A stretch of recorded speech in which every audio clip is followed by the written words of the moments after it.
I mean, it was an attempt on my life, but by who specifically, I don't know. Though I was threatened before I had left. They threatened my wife's life and my life, so I can only put two and two together and say that they were kind of pissed at me.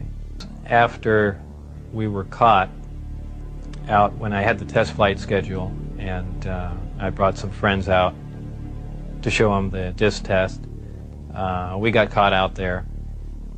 And the following day I was debriefed down at Indian Springs Air Force Base. And I was in the room with the security guards that caught us, my supervisor and some other people, and some of the security personnel. Yeah, they were essentially grilling me about security and, you know, how could I possibly bring people out there. And I guess I wasn't as responsive as they would like. And they got in my face, and one of them pulled a sidearm out, you know, just pushed it again. For a very brief time after I left, Dennis, who was my supervisor, did try and make contact with me at the meeting place was the Union Plaza Hotel, and I took a friend of mine, Gene Huff, down there, and another friend, a former colleague and scientist from Los Alamos, and we saw him, but I also did recognize some security personnel walking around there from S4. So whether or not it was a setup or what was going on or he was trying to talk to me, we never found out, and we left. It just was a real strange situation. I never heard from him since. Well, if you want to word the question, how are my opinions changed? I would say considerably. Before I was at S4, I was more or less one of the guys that thought, you know, all these government conspiracy and UFO buffs and things like that were complete lunatics. I even remember before I was involved there, a friend showed me a little newspaper clipping and said John Lear was giving a lecture who was touting that aliens from another world came to Earth and there's 70 different species. And I remember laughing on the phone that this guy had lost his mind. And I was also under the impression that, you know, boy, the government's all for the people, and they, you know, they're out here to protect us and all that. You know, after the experiences I had there, everything is completely turned around. You know, the government is doing everything but looking out for us. I mean, the only thing they're looking out is for themselves.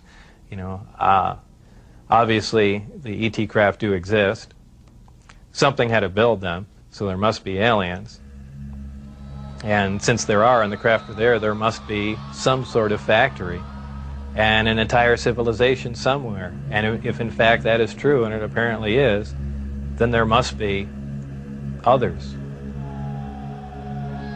Actual crafts and technology from another world. And that's probably the most important event in history. It kind of moved from science fiction into reality in my mind, and it really just, I guess, opened my eyes. The big thing is whether or not we can duplicate them. If we can understand what a device is or how something operates or what its physical makeup is, that's great. But if we can't duplicate it, it's useless to us.